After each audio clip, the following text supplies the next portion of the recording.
안녕하세요. 안녕하세요. 네, 안녕하십니까. 국가직 세무직 등록과 그리고 서울시 일반직 네, 등록이 제 초시생이다 보니까 점수가 좀 많이 낮았어요. 여러분들이 시험이 한 달 남았고, 그리고 시험이 한 달 남았기 때문에 시험 한 달 만에 해결해야 될 일들이 산적해 있단 말이죠. 여러분들의 일정과 그리고 좀 있으면 이제 면접 시험도 있을 거란 말이에요. 그 때문에 그것 때문에 여러분들이 고민을 많이 하실 것 같아가지고 그 얘기를 우선적으로 하려고 해요. 자, 그러면은 시작할게요. 자, 여러분 면접 시험과 지방직 시험에 대해서 얘기를 좀 해볼게요. 이 면접이 이제 국가직은 6월 11일에 있죠. 그리고 지방직 필기는 6월 18일에 있어요. 이게 뭘까? 그러면은 시험이 사실상 만약에 면접이 6월 17일 날 보시는 분들은 하루 차이밖에 안 나잖아요. 난감한 거죠. 그리고 저도 솔직히 이거 무슨 생각으로 이런 일정을 짰는지 솔직히 이해가 안 가요. 이게 어쩔 수가 없는 게 뭐냐면은 사실 그 올해도 이런 일이 있었는데 국가직 추가 합격이 있었어요. 그것도 1차로, 2차로 해가지고 1, 2차.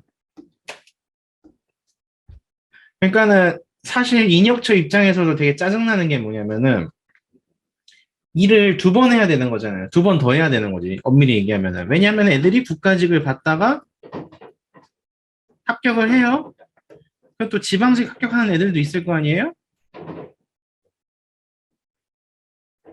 이러니까 전부 다 지방직으로 런을 하는 거예요. 사실 저도 그랬고. 그러니까는 인혁처가 이제 더 이상 이거 못 봐주겠다. 국가직이나 지방직 중에 둘 중에 하나 양자택일 하라는 일종의 엄포로 읽혀집니다.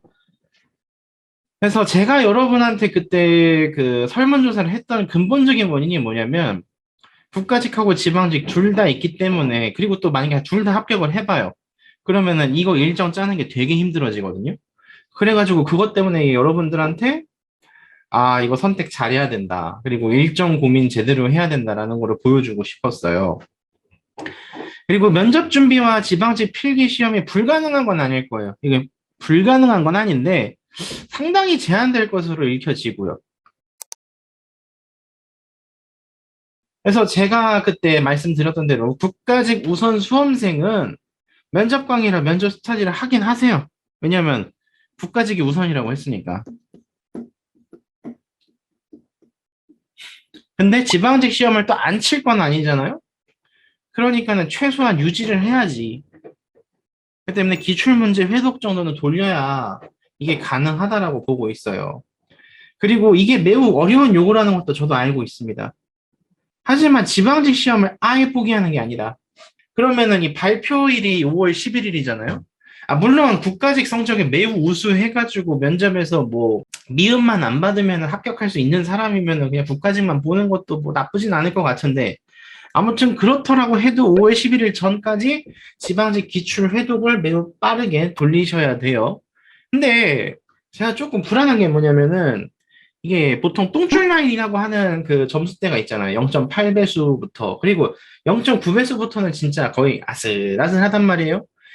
0.9배수 이상의 학생들은 지방직에 집중을 하는 게 더 안전할 거예요. 제 생각은 그렇습니다.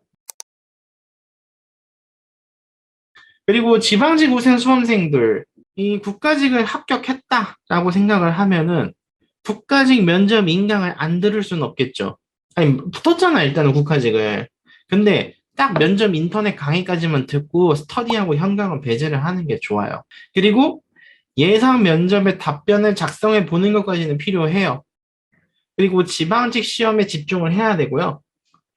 앞서 언급드린 케이스와 같이 5월 11일까지는 기출 회독을 충실하게 돌리시기 바랍니다. 약간 이제 간 보는 거죠. 이게 왜냐하면은 국가직 면접 강의를 듣는 게 지방직 면접 강의에 도움이 된다고 봐야 되거든요. 일단 그리고 국가직 면접이 지방직 면접보다 훨씬 더 어려워요. 일단 여러분들이 국가직하고 지방직하고 면접 그 일정이 되게 겹치잖아요. 그걸 잘 생각해야 돼. 결국에는 양자택일이 아마 좀 강요가 될 건데 그렇다고 중간 다리를 안 걸치면 안 되는 또 난감한 상태고 그러면은 최소한만 투자를 해라. 국가직은. 근데 만약에 국가직이 떨어졌어. 엄청 안타깝죠. 왜냐하면은 국가직이 뽑는 인원수가 400명인데 또 보나마나 이제 또 경쟁률 지금 국가직 경쟁률이 정확히 모르겠는데 작년에도 한 100대 1 됐죠? 올해도 100대 1 안 될 거라는 뭐 보장이 없어요. 그래서 이 100대 1의 경쟁률을 뚫고서 국가직을 합격하는 게 만만치가 않단 말이에요. 서울시는 거의 한 15대 1에서 한 20대 1 정도 되고, 그렇기 때문에 여러분들이 만약에 국가직에 떨어졌어요. 그러니까 유튜브 시청자님들도 만약에 국가직을 떨어지면은 지방직에 거의 올인을 해야 되잖아요. 그러면은 사실 어떤 부분에서 보면은 애매하게 합격한 애들 있죠. 그러면 국가직 한 0.8배수, 0.9배수 붙어가지고 이게 면접을 해야 되나, 지방직을 봐야 되나, 애들 갈팡질팡하고 있을 거예요. 아마 정신 못 차릴 거예요. 되게 선택장애 오면서 지방직 동형 모의고사하고 기출문제 풀이를 충실하게 해서 걔네들의 이제 선택장애 빠졌을 때 경쟁자들보다 확 우위를 차지해야 돼요. 왜냐면 걔네들은 생각하는 시간도 필요하고 면접하는데 준비도 해야 되고 그러니까 시간이 아무리 생각해도 그냥 지방직 올인하는 사람들보다 떨어질 수밖에 없다고. 그러니까 차라리 잘 됐다고 생각하고 지방직에 팍 공부를 하십시오. 자, 한 달 전에 할 일. 제가 누누이 말씀드렸지만 기출은 5회독에서 10회독까지 해야 돼요. 솔직히 10회독이 권장인데 제가 그냥 5회독을 써놓은 이유가 뭐냐면 많은 분들이 기출 회독을 잘 못하시니까 그래도 5회독은 돌아가야지 최소한의 점수가 보장된다는 의미에서 제가 말씀을 드린 거예요. 그리고 그 저번 강의 때도 말씀을 드렸지만은 지방자치법과 그리고 행정기본법은 반드시 챙겨가라는 말씀 다시 한번 강조하겠습니다. 그리고 만약에 여러분들이 기출 회독이 5회 미만이면은 동영을 보는 것보다는 기출이 지금 매우 시급한 상태인 거예요. 왜냐하면 문제 푸는 베이스가 없는 거거든요. 아니, 걷는 법을 모르는데 어떻게 알겠습니까? 동영은 기출보다 훨씬 어렵단 말이에요. 그리고 앞서 말씀드렸던 것처럼 동영 모의고사를 푸는 것까지는 괜찮은데 과목당 한 권 정도면 충분해요. 그리고 그거를 많이 보세요. 또 욕심 생겨가지고 한국사 뭐 전환길 거 하나 사고 고종훈 것도 하나 사고 해커스 것도 사고 뭐 이것저것 사가지고 막 학원별로 한 권씩 들고 다니면서 거의 고생하시는 분들이 있는데 그러지 마십시오. 진짜 쓸데없는 짓이고요. 돈만 아깝습니다. 아, 물론 불어날 수는 있어요. 뭐 아니 그래도 문제 많이 푸는 게 좋지 않냐. 동영 모의고사 그래도 실전력 있는 문제 아니냐.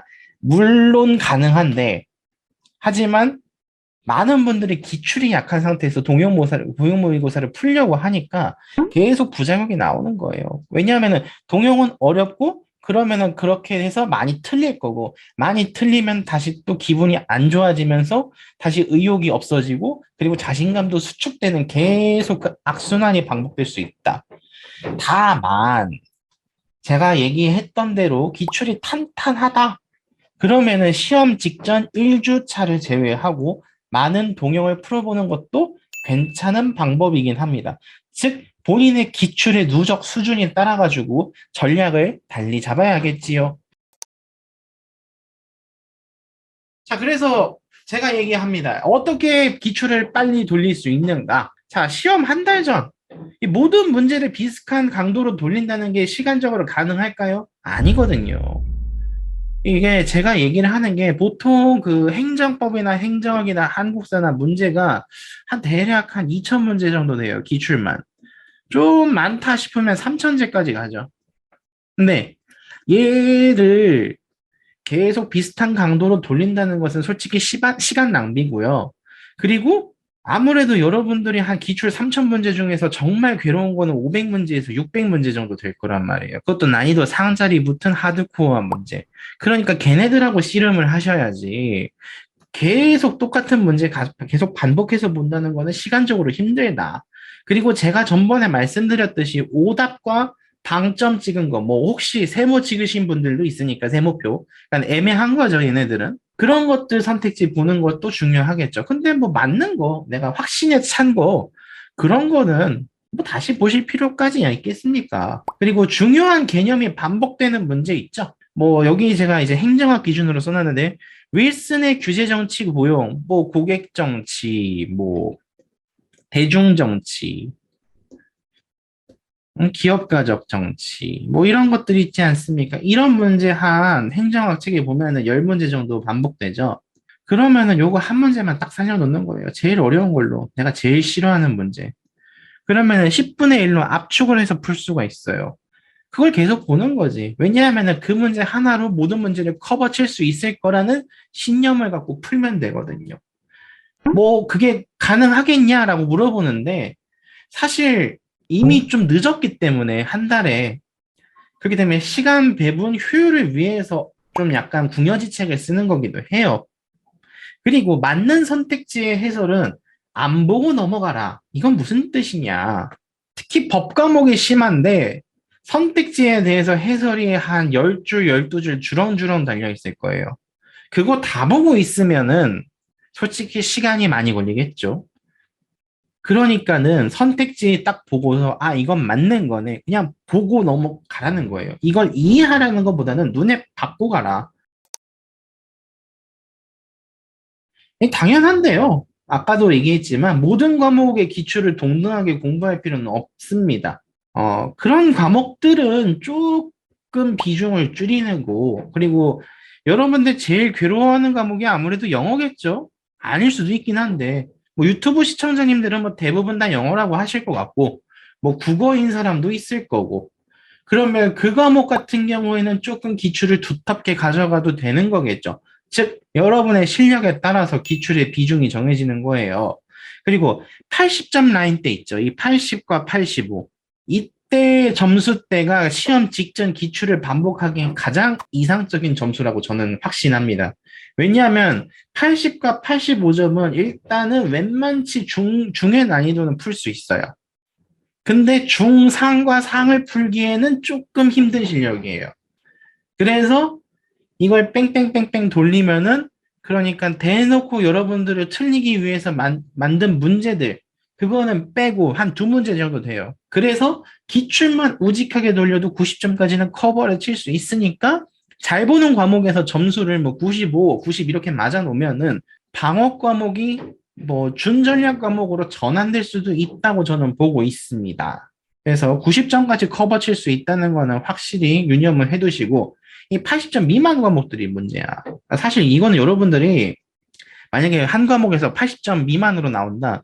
그러면 심화가 지금 약간 앵꼬가 난 거예요. 지금 심화가 좀 구멍이 뻥뻥 뚫려가지고 뭔가 문제 난이도 중문제도 틀리고 있고 상문제는 당연히 틀렸을 거고 중문제 틀리고 그리고 어쩌면은 가장 안 좋은 케이스는 기본 개념 문제도 틀릴 수도 있다. 이러면은 지금 시간 한 달밖에 없잖아요. 방어적으로 공부해야지. 80점을 사수해야 돼요. 반드시. 80점 미만으로 떨어지는 순간 좀 솔직하게 얘기하면 코드 레드예요. 그래서 80점을 사수하도록 목표를 짜고 회독을 돌립시다. 그래야지 국가직에서 떨어지더라도 지방직에서 방어를 해가지고 그 과목을 90점 위로 올려칠 수 있는 거예요. 왜냐하면 여러분은 참 신기한 게 뭐냐면은 시간 넉넉할 때에는 공부를 대강 하긴 하는데 이게 시간이 촉박할수록 갑자기 그 온몸에서 아드레날린이 솟아오르면서 그 시험 직전에 공부하는 게 그 기간 전보다 공부하는 양보다 훨씬 많거든. 그러니까는 국가직에서 그걸 한번 겪어놓으면은 일발 역전을 노리려면 기출 회독을 해야 한다는 뜻입니다. 그리고 문제를 풀면서 이해하는 경우도 상당히 많거든요. 저도 조금 고민이 되는 부분인데 7급과 국회 8급은 9급보다 문제가 훨씬 어려워요. 아니, 7급은 9급보다 한 1.5배 어렵다고 봐야 되고 국회 8급은 2배 정도 어려워요. 왜냐하면 생각해야 될 게 많고 개념을 비틀어 버리고 그리고 예외적으로 풀어야 될 문제들도 있고 그리고 심지어는 상대적 논리를 들이대면서 여러분들의 정신을 쥐어짤 텐데 당연히 어렵지. 그러니까는 방어적인 과목 있죠. 막 좀 힘들다. 나 이거 기출 커버하기도 벅차 죽겠는데 무슨 국회 8급을 보냐. 그러면은 그래요. 뭐 좋아요. 국가 9급, 지방 9급, 국무원 9급, 법원직은 9급이나 법원직 9급은 아마 과목이 별로 없겠구나. 뭐 국어, 영어, 한국사는 있겠지. 그리고 국회 9급까지 커버를 칠 수 있다고 생각은 하는데 이게 만약에 내가 100점을 반드시 받아야 된다.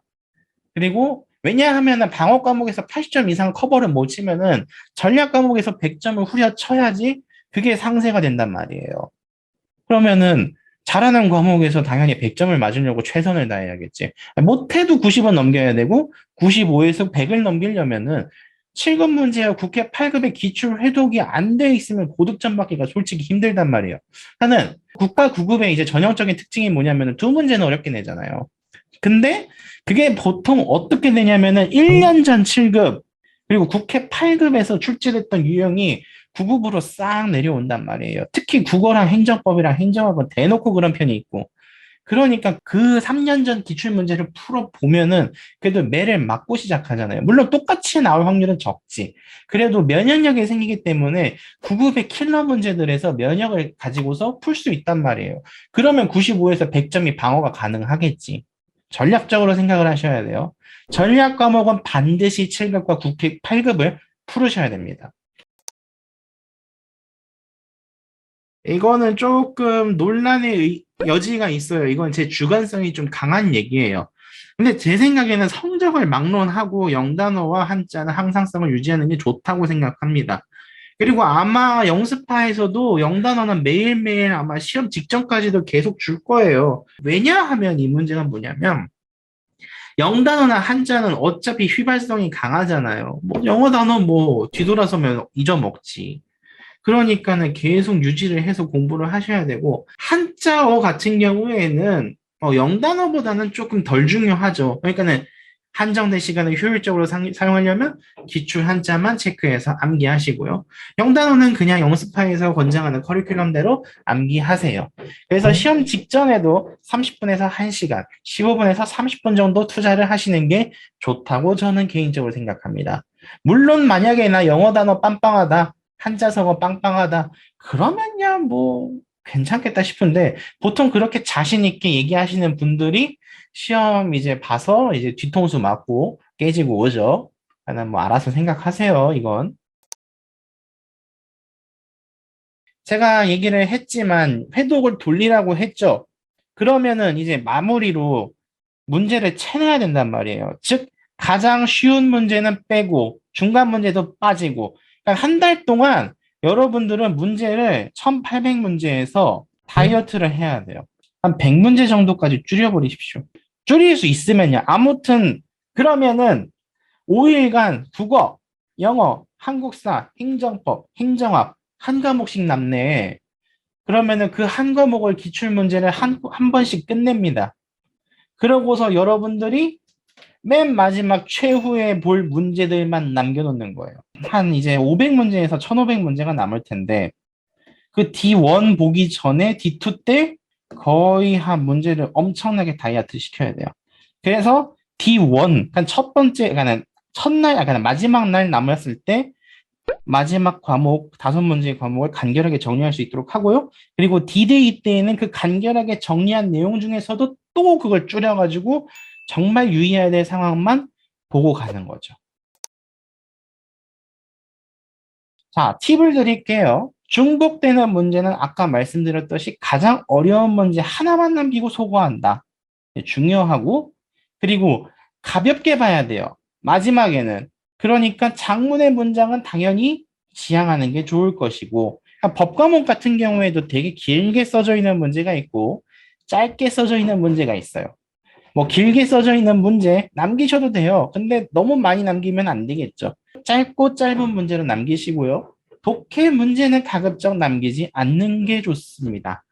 비문학이나 영어가 특히 해당되는 영역인데 가장 안 좋은 이유가 뭐냐면 가성비가 매우 떨어져요. 읽어야 되잖아요. 그러니까 독해 문제는 남겨봐야 한 두세 문제 정도로 남기시는 게 좋고요. 근데 또 살려야 되는 것도 있어요. 새로운 법령이 반영된 문제. 예를 들면 군무원 9급 같은 경우에 행정기본법이 반영된 시간 문제가 출제되었습니다. 그러면은 그것은 반드시 살리는 게 좋겠죠. 왜냐하면은 올해 9급에서 안 나올 보장이 전혀 없어요. 그래서 1주 전, 자, 다시 디테일하게 말씀드립니다. 제가 아까 전에 추상적으로 말씀드렸죠. 자, 선긋기와 필기는 금물이다. 이게 뭔 소리냐? 이미 한 달 전, 솔직히 얘기하면 기출 보기 시작했을 때부터 몇 달 전이겠지. 이미 끝났어야 됐어요. 만약에 1주 전에 이제 필기를 하고 선을 긋는다. 그럼 이미 너무 늦었습니다.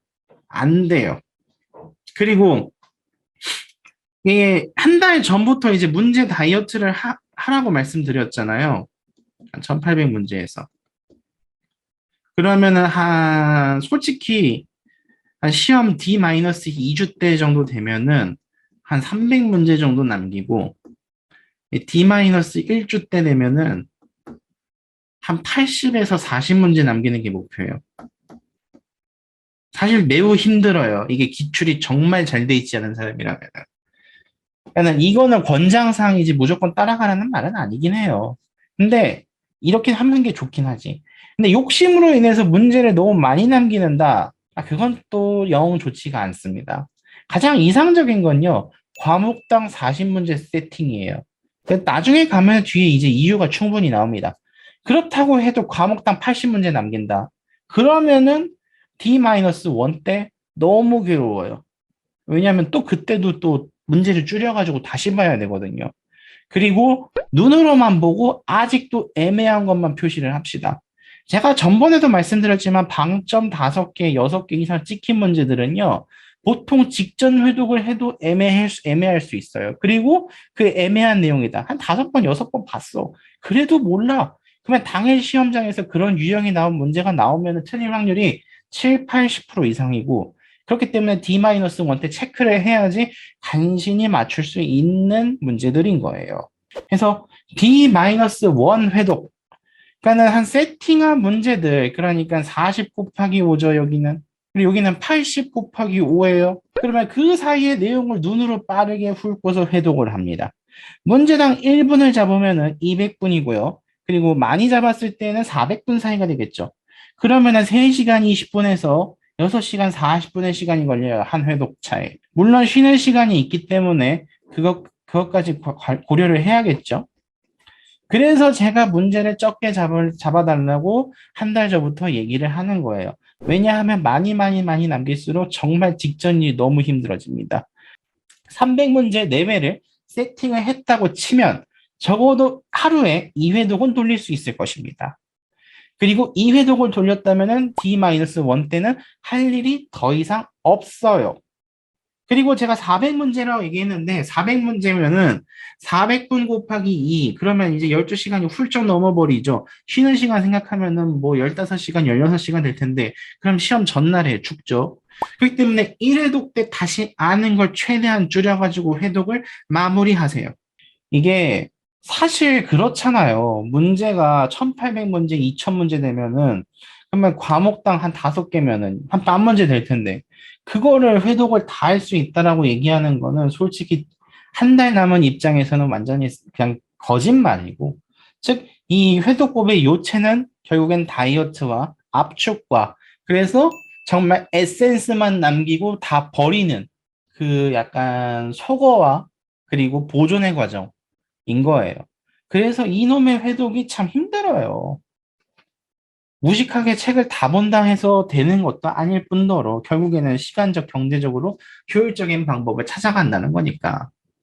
자, 그러면 다음 넘기겠습니다. 시험 당일이죠. 그러면 시험 전날에 이제 봤던 문제들이 있을 거예요. 한 이제 40문제 곱하기 5로 칩시다. 그러니까 D-1 때 충분히 문제 다이어트를 했어요. 그래서 200문제 남았는데 거기 중에서 정말 중요한 문제를 과목당 10문제 정도 남깁시다. 그리고 곱하기 5 하면 50문제죠. 이 정도면 시험 당일에 들어가기 전에 볼 수 있어요. 왜냐하면 문제당 1분을 주고 생각하면 50분 걸리기 때문이죠. 그래서 극소수만 골라서 가볍게 훑어 가십시오. 제가 가장 실수했다고 생각하는 게 뭐냐면은 2021년 국가직 시험 당일에 새벽 5시에 눈을 떠가지고 동영을 풀었는데요. 지금 생각해 보니까 아무 의미가 없었던 것 같습니다. 정말 불안 달래기 용이었어요. 그래서 여러분들은 그런 실수를 하지 않으셨으면 좋겠어요. 왜냐하면 시간은 정말 효율적으로 써야 된다고 동의를 하거든요. 자, 국가직 시험이 끝난 당일에 할 얘기입니다. 견해가 좀 많이 나뉘어요. 뭐 해설 강의, 그러니까 라이브 특강 있잖아요. 뭐 해커스나 공단기, 뭐 그냥 각종 학원에서 라이브 특강을 틀어줄 텐데, 그 보통 아마 시험 끝나고 여러분들이 1시쯤 귀가한다고 치면은 보통 한 2시에서 3시 때부터 이제 강의가 오픈돼요. 그리고 한 과목당 거의 한 설명하는데 60분에서 한 80분 사이가 걸리죠. 그러니까는 시간이 꽤 많이 걸린단 말이에요. 과목당. 그러니까는 이 해설 강의를 반드시 들어야 되느냐, 아니면은 푹 쉰다. 그리고 나중에 들어도 늦지 않다라는 견해가 있어요. 어쨌든 간에 국가직 해설 강의는 반드시 들어야 됩니다. 안 들으시면 안 돼요. 근데 저 같은 경우에는 견해 1을 지지하는 게 뭐냐면, 기억이 가장 말짱한 상태예요. 또렷해. 반짝반짝거려. 그래서 그 상태에서 시험을 복귀하고 지방직을 대비할 수 있다는 차원에서 저는 견해 1이 상당히 좋은 것 같아요. 물론 체력 소모가 시험 끝나고 나서 극도의 스트레스가 있을 거예요. 왜냐하면 극도의 긴장감과 스트레스미 일거에 이제 요렇게 왔다가 그러다가 이제 시험 끝나면 푹 떨어질 텐데, 이러면 엄청난 피로가 몰려오거든요. 졸리죠. 일단은 잠이 많이 올 거예요. 근데 그렇다 하더라도 강의는 듣고 주무시는 걸 추천합니다.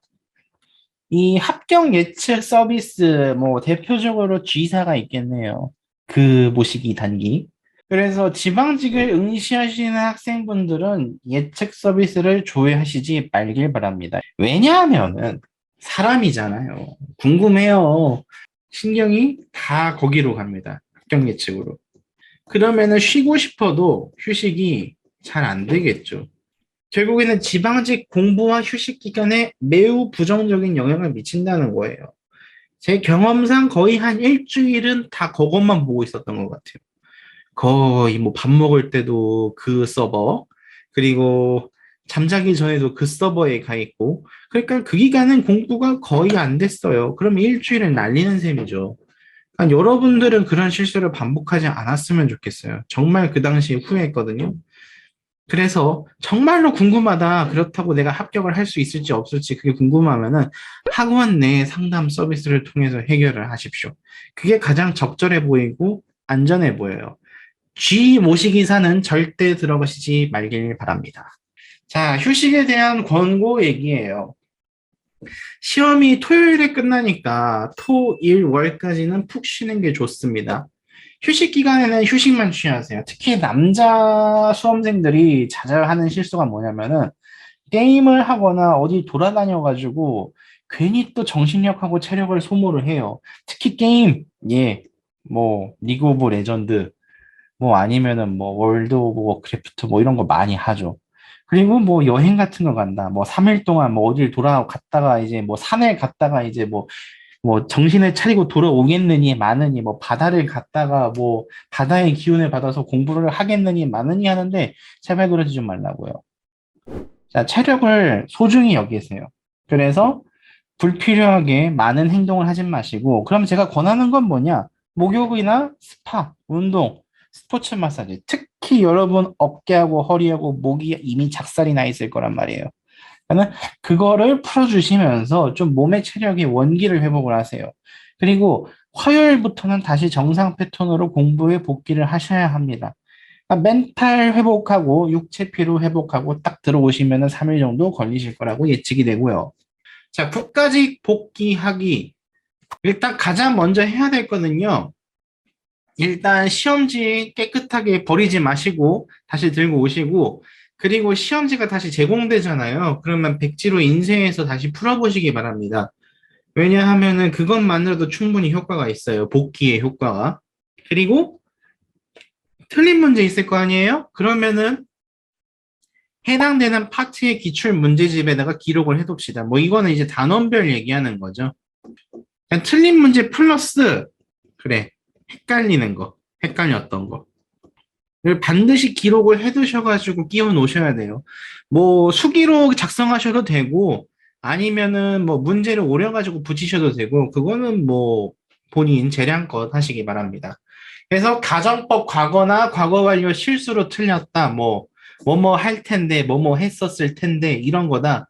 근데 뭐 번역을 잘못해가지고 미스가 났다. 이러면은 기출 문제집에 추가하시고, 그리고 다시 국가직 D-한 달처럼 회독으로 돌아가서 반복 작업을 해주시길 부탁드릴게요. 또 이것도 되게 중요한 파트긴 한데, 국가직에서 출제된 파트가 그의 지방직에서 다시 나올 것이냐.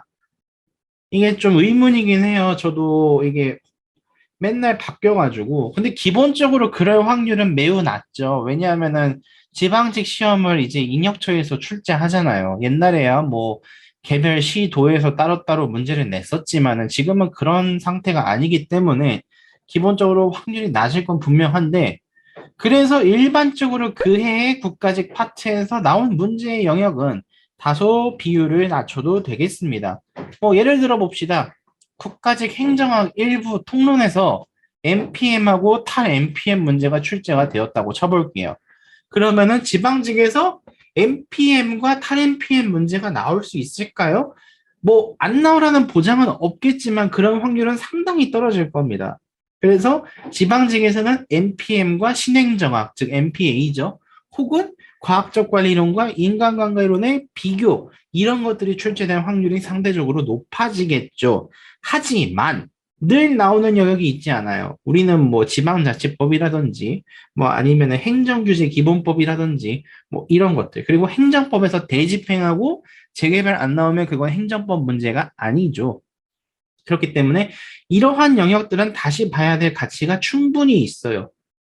그러니까는 좀 약간 비중 고려하셔가지고 때려잡는 게 중요하겠죠. 솔직히 행정법에서 행정 입법 안 나오면 그건 좀 많이 이상하잖아요. 그리고 또 대집행이라든지 아니면 또 뭐가 있을까? 행정청의 권한 이런 것들, 그런 것들은 계속 나오기 때문에 그런 것들은 계속 확인을 하시면서 문제를 풀어주시길 바랄게요. 자, 공부 시간 재조정. 이거 조금 제가 생각을 많이 했었던 거예요. 그러니까는 이건 평소 예전의 나의 실력. 그리고 이거는 국가직 때 나의 실력. 그리고 전략 과목은 반드시 100점에서 95점 사이. 이거고.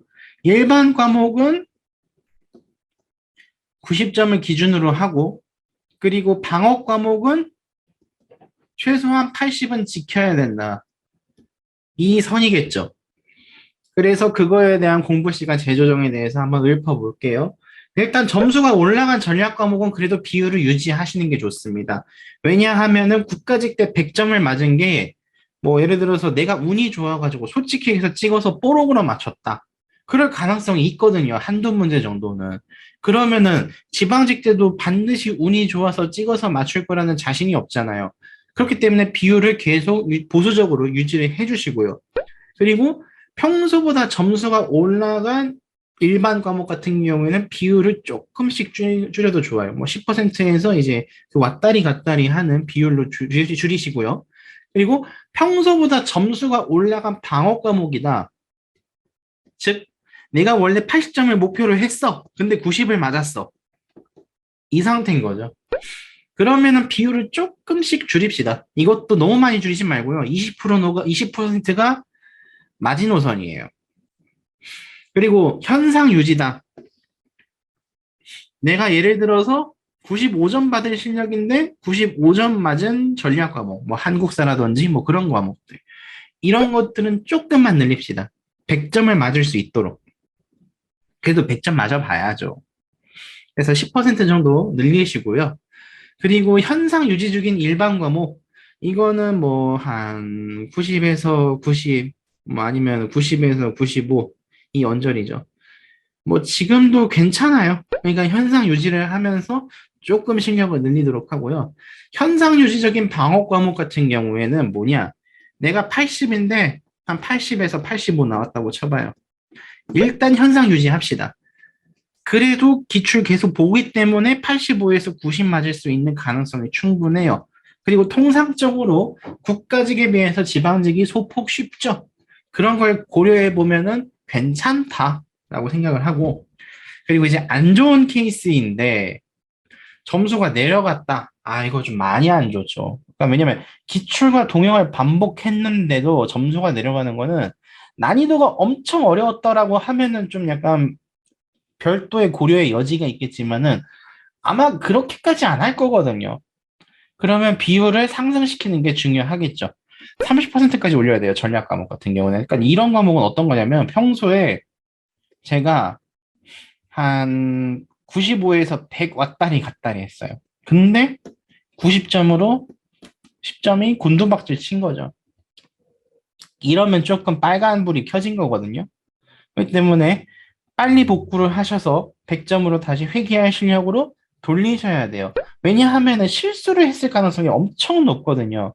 실수를 했다는 거는 내가 기출에서 뭔가 그 세고 있는 부분이 있다는 건데 이걸 빨리 커버해가지고 그쪽 파트에 투자를 해서 점수를 다시 회복시키셔야 됩니다.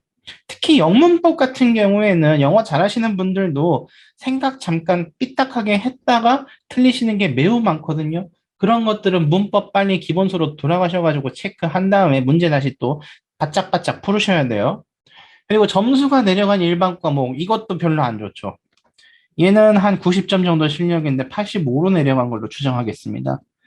얘도 문제가 뭐냐면은 솔직히 난이도 상 문제는 틀릴만해. 뭐 예를 들면 한국사 작년에 발해 문제. 근데 그거 말고도 실점을 2개 이상 했다는 거예요. 그러면은 난이도 상짜리 하나 틀리고 난이도 중상에서 2문제 틀렸다는 건데 그러면은 솔직히 본인이 방어한 거는 난이도 중급밖에 없단 말이에요. 중하, 중까지. 그러면은 중상 문제를 커버하기 위해서 비율 투자를 하셔야 되고요. 그리고 점수가 내려간 방어 과목이다. 이건 진짜 별로 안 좋은 판단인데 85에서 한 80, 그리고 80 미만으로 내려갔다. 그러면 비율을 좀 늘리세요. 소폭이라도. 근데 이게 또 문제가 뭐냐면 점수가 얼만큼 떨어졌냐에 따라 가지고 얘기가 많이 바뀐다는 거예요. 뭐 예를 들어서 심지어 85점 받을 실력인데 뭐 60 미만으로 곤두박질 쳤다. 뭐 이 가능성은 매우 적죠. 근데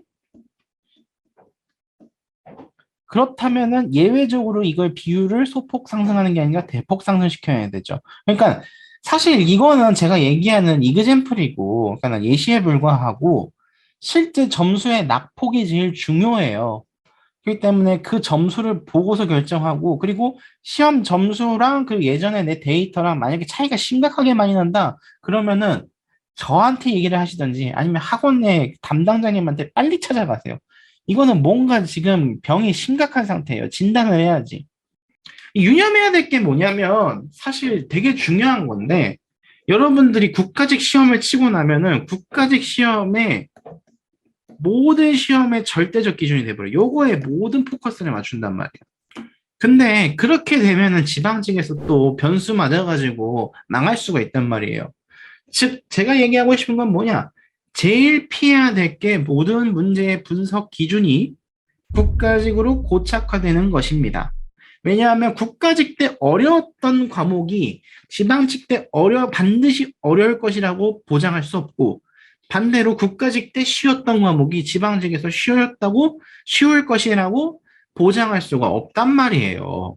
그렇기 때문에 국가직 시험을 절대적 기준으로 공부해서 기존 지방직 기출 문제를 분석하지 말고요.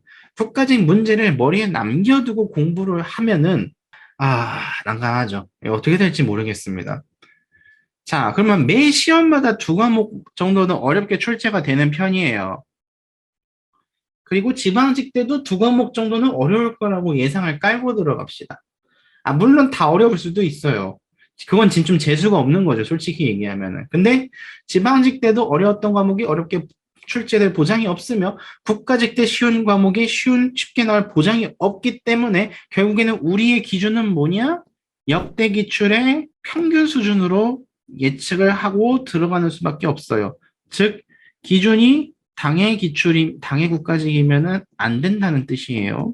그리고 또 지방직하고 국가직하고 문제가 조금 약간 느낌이 다르기 때문에 특히 행정학 같은 경우에는 좀 그런 것도 고민을 하셔야 되고 그리고 또 안 좋은 점이 뭐냐면 국가직의 시험에 망쳤어요. 그러면은 사람들이 정신을 못 차려요. 이제 지방직을 그러니까 이성적으로 봤을 때는 국가직 시험은 잊어버리고 지방직 시험에 포커싱을 맞춰야 되는데 미련이 남고 자책을 하기 때문에 계속 그 문제들을 놓지 않는단 말이에요.